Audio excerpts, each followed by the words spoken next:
nation. The economic integrity of a country plays a very important role in ensuring the stability and strength of the country.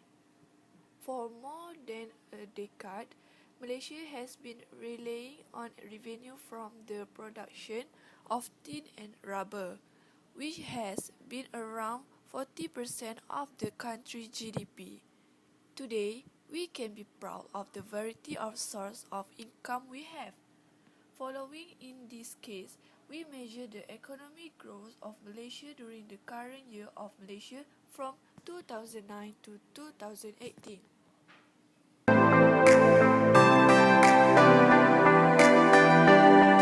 Okay, Assalamualaikum warahmatullahi wabarakatuh. My name is Muhammad Irfan bin Rafi'im, matric number A1880366.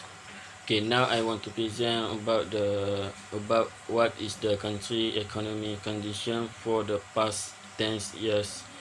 Okay, first, growth economy. GDP at buyer price is the same of gross value added by all resident producer in the economy plus product tax and mariner subsidy not included in the product value. It is concluded without making deduction of description of counterfeit asset or for decline and decline in natural resources. Second is using infrastructure to drive economic growth. Infrastructure spend occur when the local, state, and federal government spend money to develop or improve the physical structure and facilities need for trend as society as the world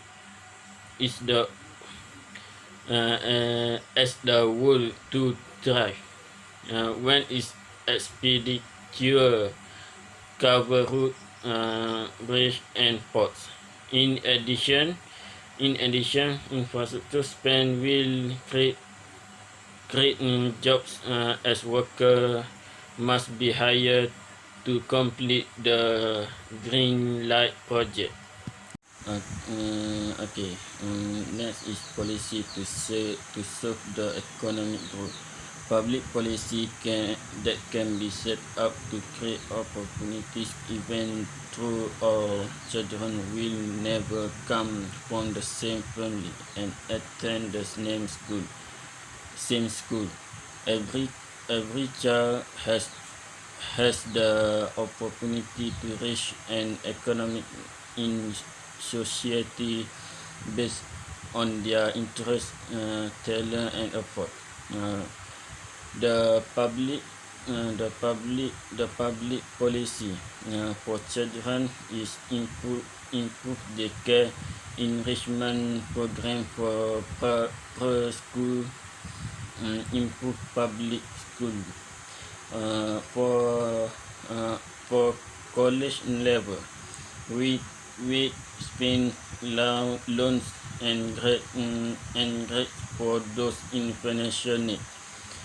Public support to a range of institutions for 2 years, community college to large research universities. For others is opportunities to renew and recruit new skill.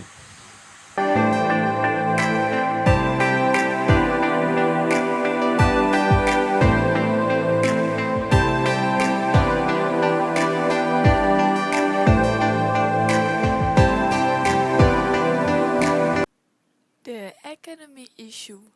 First, environmental costs. Today, the financial sector has become one of the important dynamics of economic growth. Malaysia's rapid economic growth since the independence has benefited the nation as a whole.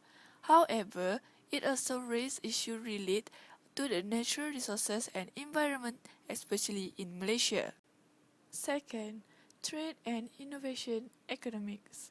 The relationship between trade and innovation has the subject of increasing government attention economic sector. The emerging economic and system have driven the widespread adoption of the concept innovation in finance and so the impact of the concept financial innovation. Because financial innovation with a focus on a technology effect the supply demand in economic and effect economic growth Malaysia.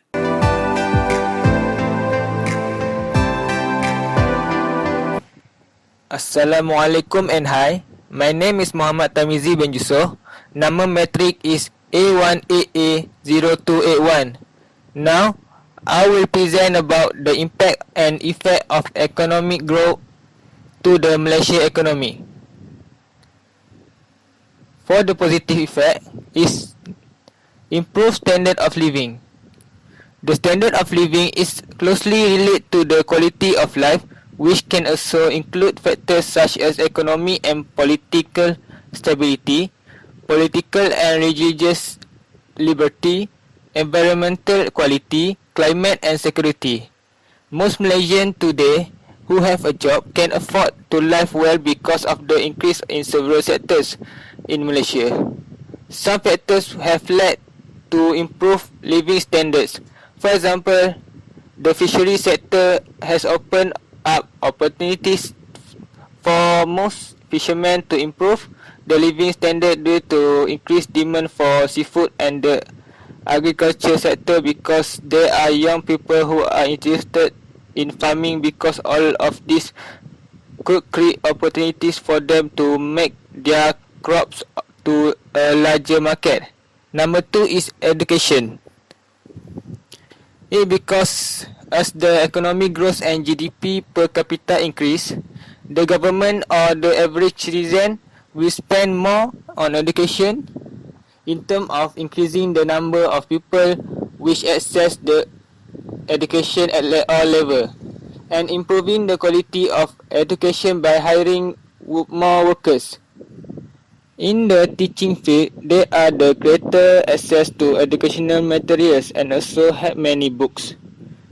In the mid-90s, the Malaysian government has privatized education that had caused the private sector to invest in the education sector that have been used to encourage self-regulation and increase competition among businessmen to lead the Malaysian economy towards a free country and to make Malaysia the hub of education in the region by 2020. Number 3 is health. The Ministry of Health and the Tourism Council of Malaysia play an important role in boosting industry growth, which says that industry is a key driver of economic growth. In 2010, the Economic Transformation Program was implemented to turn Malaysia into a high-income economy by 2020, which various initiatives have been taken by governments to develop and improve the healthcare sector. One such initiative is the establishment of the clinic is in line with One Malaysia's concept of people first performance now. Lastly, for positive is improved technology and infrastructure. As the economy continues to grow, the amount spent on infrastructure such as transportation, communication, electricity, gas, water supply and various technology is increasing. An increase in the standard of living of the population in general and also led to an increase in economic growth. Malaysia have been able to experience good infrastructure and the introduction of advanced technologies such as television that have been fully converted to HD broadcast. Next is negative effect. Number 1 is increased pollution. The World Bank in 2014 state that while many people have benefit from improved quality of life due to economic growth, this increase is unbalanced and economic growth often has a negative impact on the environment. This is because the rate at which natural resources such as land, water and air is declining in many countries is out of stock include those in Malaysia who have low energy resource and pollution. Number 2 is health challenge. Many of the challenges that healthcare has to face, such as population aging, rising incidence of chronic disease, and incentive use of relatively expensive but important health technologies. Malaysia's universal healthcare system is undergoing structural reforms to address issues such as delay, use and price difference, such as height between the public and private health sector. Lastly is increase in income inequality. Despite the reduction in official income inequality, the absolute income gap between the top 20% in Malaysia and the rest of the country has nearly doubled, leaving more Malaysians in relative poverty. A new study by the Treasury Research Institute (KRI) released on Monday, October 15, argues that policy makers need to think beyond the Gini coefficient, which represents the relative difference in income, and includes measures to overcome the absolute income gap. That's all from me. I will pass to my friend. Thank you.